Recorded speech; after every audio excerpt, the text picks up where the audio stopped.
Subhanaka la ilma lana illa ma 'allamtana innaka antal alimul hakim. Rabbi shrah li sadri wa yassir li amri wahlul 'uqdatam min lisani yafqahu qawli. Amma ba'du. Yang selalu kita hormati, kita muliakan para alim, para habaib, para tokoh masyarakat, ketua Hasaniyah, khususnya orang kita, para ustaz kita di Al-Fatih Mustari, di Bamba, di dan semuanya yang saya cintai, selalu saya doakan semoga tidak lupa mendoakan saya para musyawarah-musyawarati rahimahullah. Alhamdulillah, pada kiranya kita panjatkan puja dan puji syukur kita kehadirat Allah Subhanahu wa taala, karena hingga hari ini, tepatnya pada pagi hari ini, kita masih diberikan taufik dan hidayah, dan semoga terus berkesinambungan untuk kita sampai akhir hayat nanti, setelah kita modal cukup umur untuk kita berjumpa dengan Allah dan Rasulnya, kita meninggal semuanya dalam keadaan husnul khotimah. Amin. Apalagi dengan tema yang sangat luar biasa. Tapi sebelum kita banyak mengkaji dan sudah kita mengkaji kepada anak dan kepalui, tapi ayo sama-sama kita bacakan Fatihah sekali. Kita hadiahkan pahalanya untuk para pejuang-pejuang kita yang sudah meninggalkan dunia. Tidak ada seorang pun di antara kita yang ada di sini kecuali pasti kakek moyangnya, orang tuanya termasuk pejuang yang membebaskan kemerdekaan Indonesia ini. Kita berikan hadiah pahalanya untuk mereka. Syai'ulillahi al-Fatihah.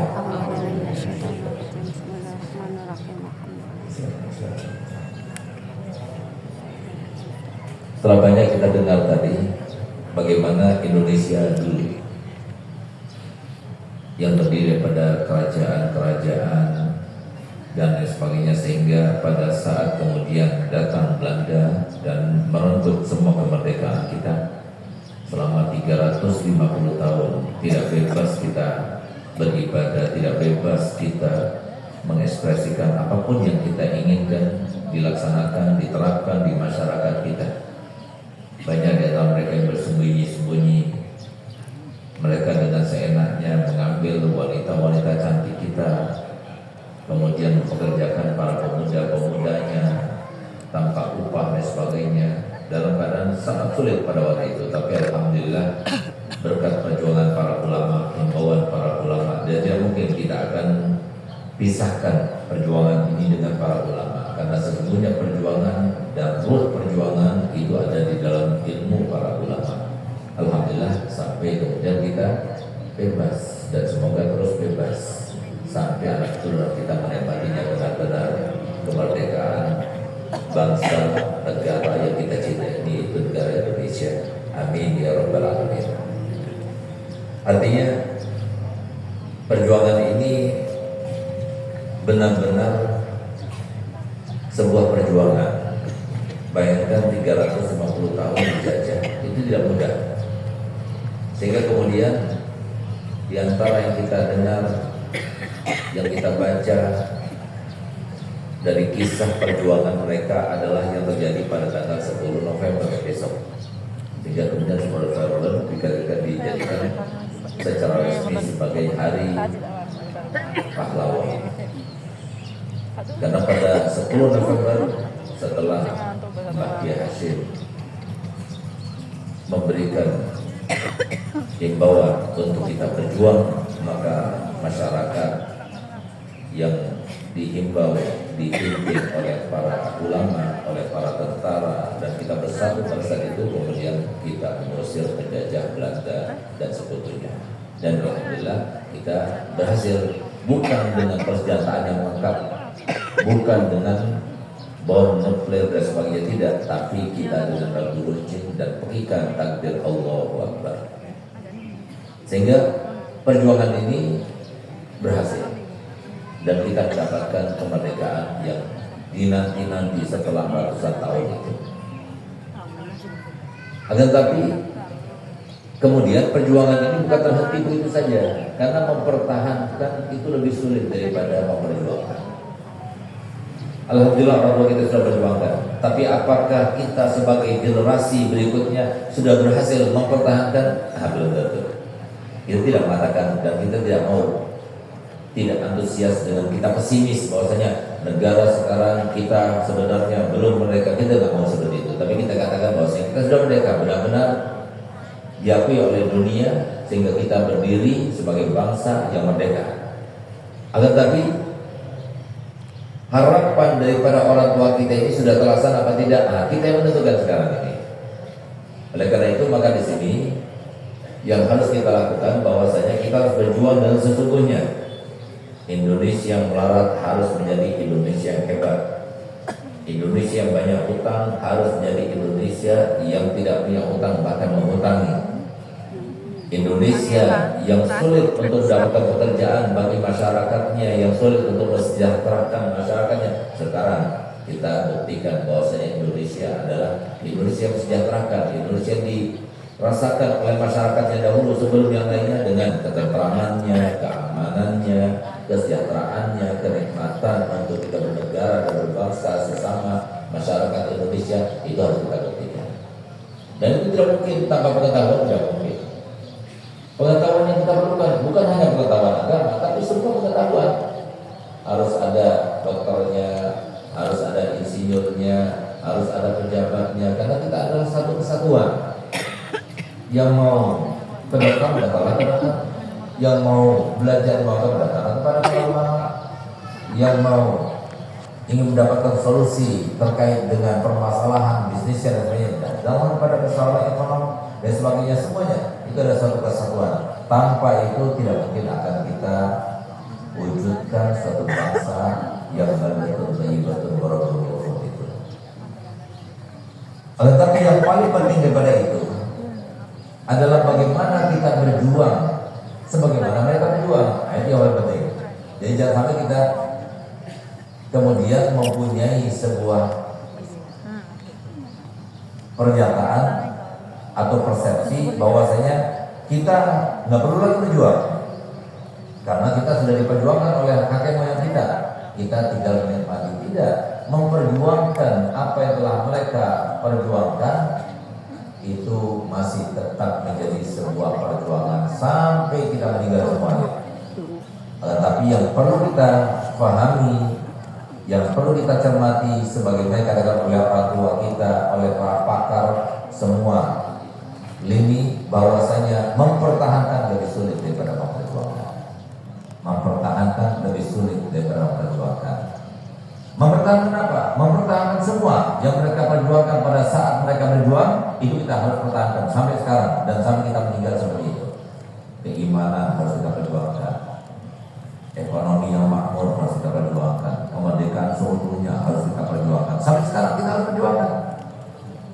Sebagaimana berjuang mereka untuk anak-anaknya, anak-anaknya berjuang untuk cucunya, cucunya berjuang untuk cicitnya, terus begitu kita harus berjuang.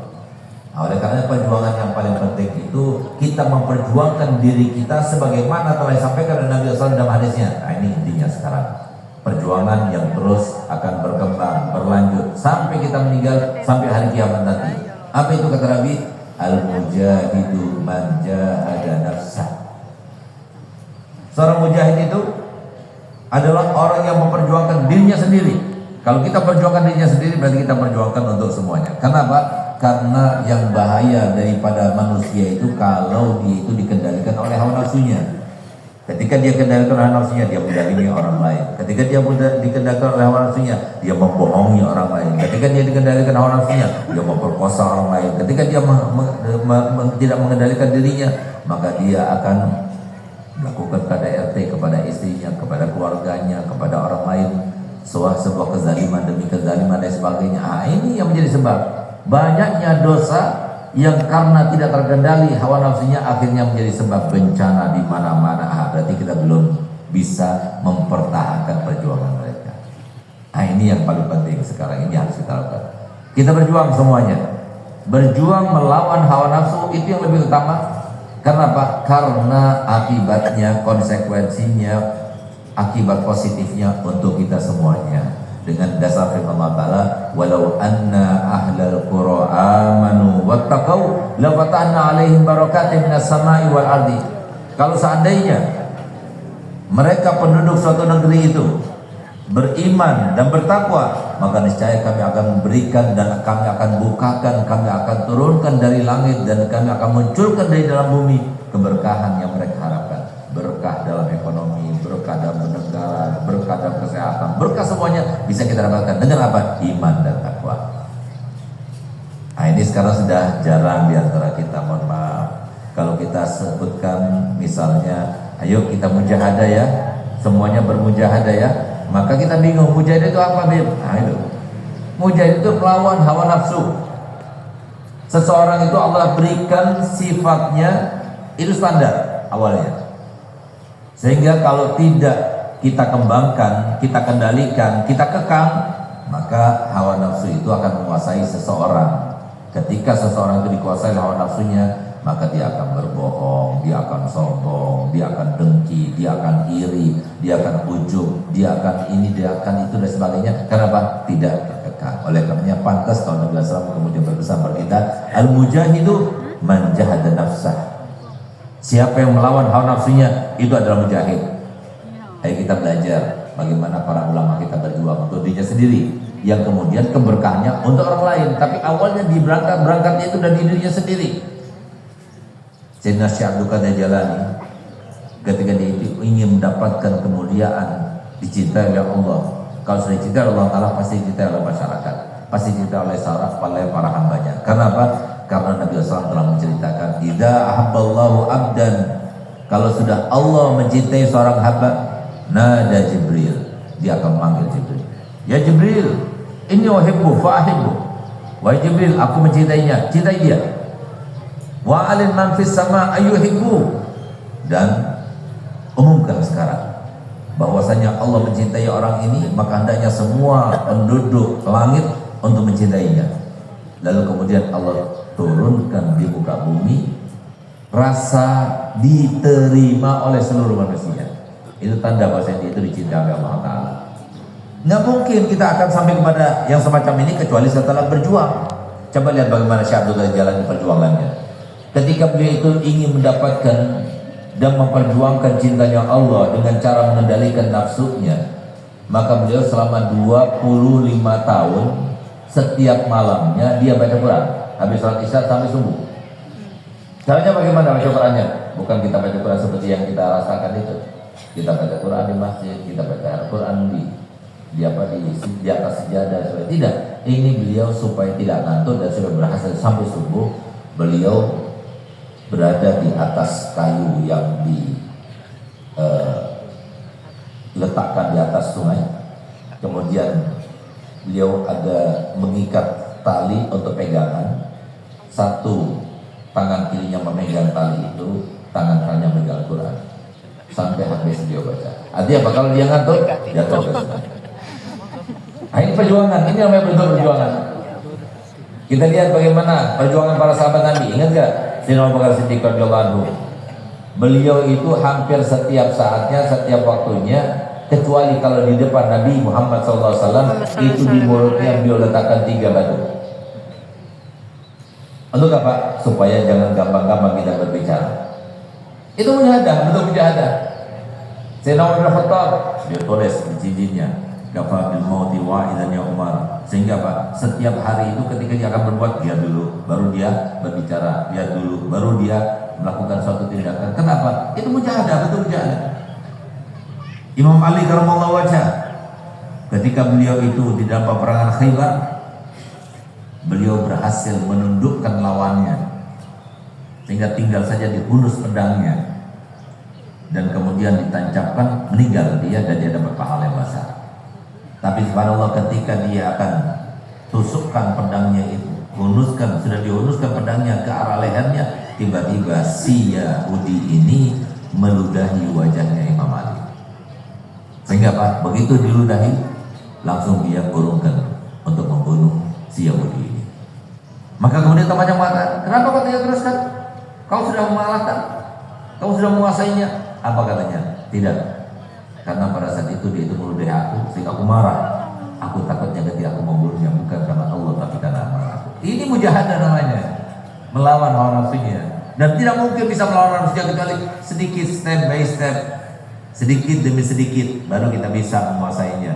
Pertama kali kita temperamen harus jaga. Kata Nabi SAW ketika beberapa sahabat datang kepada Nabi SAW, ya Rasulullah, ausini, berikan aku pesan, berikan aku wasiat, berikan aku nasihat. Apa kata Nabi? La taghdab, jangan marah. Datang lagi sahabat yang lainnya, la taghdab, datang lagi sahabat yang lainnya, sampai puluhan bahkan ratusan sahabat ketika datang kepada Nabi SAW diperintahkan dia untuk bermujahadah, jangan marah. Ada lagi datang kepada sahabat Nabi, kepada Nabi, ya Rasulullah, berikan aku nasihat, la tas'al, jangan pernah kau minta pada orang. Seumur hidupnya dia enggak minta pada orang, walaupun hanya minta tolong saja dia amal. Hanya ada contoh bagaimana mereka itu mujahadah, dan mujahadah itu yang semacam ini harus kita lakukan terus. Karena apa? Karena yang namanya hati itu tataqallab, selalu berubah-ubah. Siapa yang berubah? Malaikat sama setan. Ketika setan mengatakan, ayo lakukan ini, si malaikat bilang, jangan, nanti kamu sengsara, kamu susah, terus akan bersengketa di antara dua ini. Nah, kita yang menentukan iya apa tidak. Dengan apa? Mujahadah. Itulah maksud daripada firman Allah Ta'ala, walladzina jahadu fina lanahdiyannahum subulana. Belajar untuk kita bermujahadah. Mulai dari hal-hal yang kecil. Jangan pernah kita berbohong. Jadi kita mau berbohong, ingat, berbohong itu adalah sesuatu yang dilarang. Kata Nabi SAW, orang yang sudah berbohong sekali akan berbohong kedua kalinya. Kalau sudah berbohong kedua kalinya akan berbohong ketiga kalinya. Dan kebohongan itu akan membawa seseorang kepada kefajiran, kepada kefasikan. Ingat, ketika dia itu melihat seseorang yang senang melebihi daripada kita, baik dari segi ilmunya lebih banyak, hartanya lebih banyak, istrinya lebih cantik, atau kehidupannya lebih membahagiakan dan sebagainya, langsung timbul rasa iri, lawan. Caranya bagaimana? Imam Ghazali menjelaskan, kalau ada timbul sesuatu yang gak suka dalam hati kita, maka datangi orang itu, berkhidmat kepada dia. Orang yang kita iri itu kita datangi untuk apa? Untuk kita melayaninya. Itu obat yang paling mujarab. Jadi misalnya apa? Saya iri kepada si A, maka si A misalnya kita sama-sama ke masjid, kita siapkan sejadahnya, sejadah kita berikan untuk dia. Ketika dia mau keluar, ambil sendalnya, kita siapkan untuk dia. Wah, itu luar biasa, beratnya luar biasa. Nah, sesuatu yang berat dilakukan oleh hati kita, itu sesuatu yang disebut dengan mujahadah. Mudahnya mujahadah itu kayak gimana? Sama kayak diet. Nah, diet itu berat apa tidak? Berat. Biasanya dulu kita suka makan 2 piring, 3 piring. Nah, kata dokter sekarang makannya setengah piring. Tapi kelihatan kan? Yang biasanya makan 2 piring, kemudian setengah piring, akhirnya apa? Dalam waktu seminggu kurang bobotnya. Jadi lebih kurus dan sebagainya. Nah, itu yang harus kita lakukan. Jadi sama. Begitu pula sifat-sifat yang tidak baik dalam hati kita. Kita lawan. Sedikit demi sedikit akan tampak. Nanti tampak kita lebih jujur, tampak kita lebih soleh, tampak kita lebih terpercaya, tampak kita lebih berakhlak yang mulia. Nah, jadi akhlak yang mulia itu bukan langsung kita dengar, langsung kita terapkan, bisa tidak. Tapi awalnya itu harus kita melawan nafsu. Ini yang lebih penting untuk kita mujahadah. Kalau kita berjuang yang lainnya cukup. Mereka sudah berjuang, pemerintah sudah menggantikan kita, polisi sudah melaksanakan tugasnya, saudara kita di TNI sudah melaksanakan tugasnya, sehingga nggak perlu kita berjuang dengan orang lain, nggak perlu kita berjuang dengan negara lain. Tapi ketika suatu waktu nanti tenaga kita diperlukan oleh negara, kita harus siap.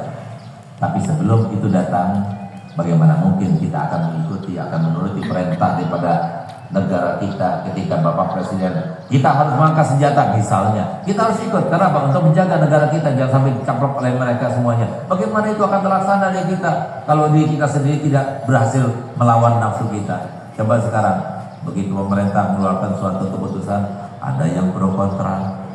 Kenapa ada pro kontra sebagainya? Nah, karena dia merasa dia belum bisa mengendalikan dirinya. Bagaimana kalau seumpama nanti Bapak Presiden kemudian mengatakan kita wajib mengangkat senjata?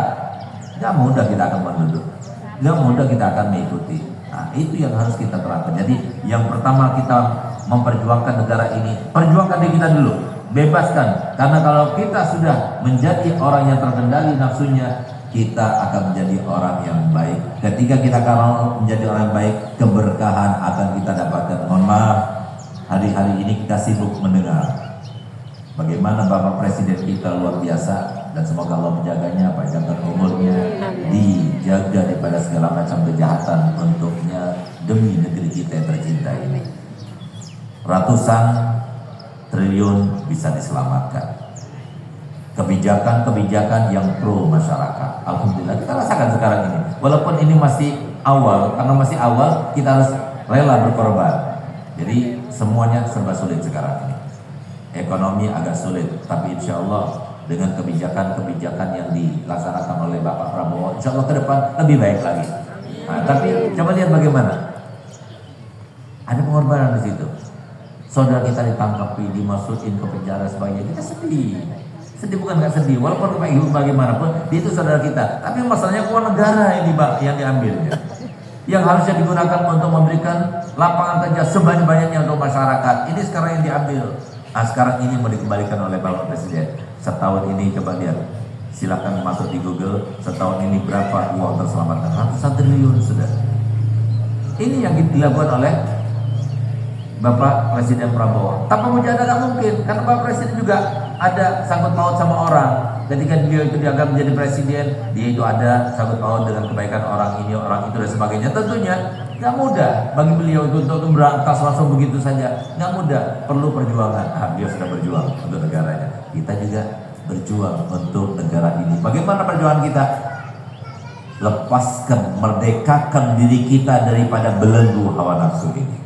Itu yang paling penting bagi kita. Ayo sama-sama supaya kita menjadi orang yang merdeka, tidak diperbudak oleh hawa nafsu. Kata Nabi SAW, berapa banyak orang abdul dinar, hambanya dirham, hambanya perempuan, hambanya jabatan. Lepaskan itu semuanya. Biarkan kita menjadi status asli kita melekat dalam diri kita. Apa itu? Kita adalah hambanya Allah yang merdeka. Bagaimana caranya? Kita mulai dari kita sendiri. Dengan kita hadir di pengajian setiap 2 minggu, pengajian-pengajian yang mana yang ada di Bangil, di sekitarnya kita hadiri. Dengan itu insya Allah kita punya pengetahuan, mendapatkan pengetahuan untuk kita meningkatkan keimanan dan ketakwaan. Itulah arti perjuangannya sesungguhnya. Semoga kita mudah untuk memperjuangkan diri kita. Dengan begitu kita juga ikut serta memperjuangkan negara kita.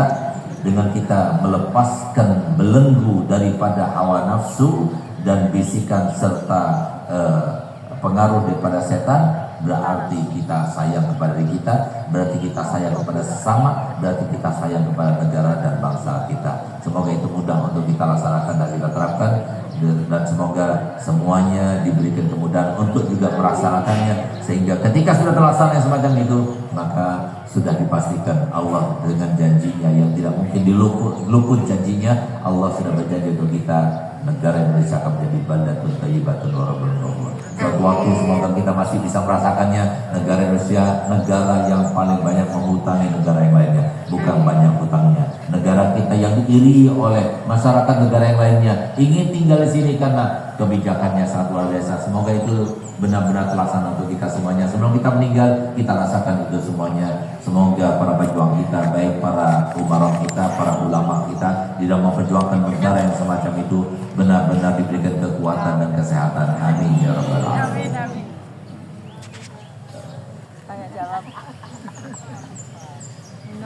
Alhamdulillahirabbil alamin. Semoga menjadi ilmu yang bermanfaat disertai dengan hidayah Allah Subhanahu wa taala.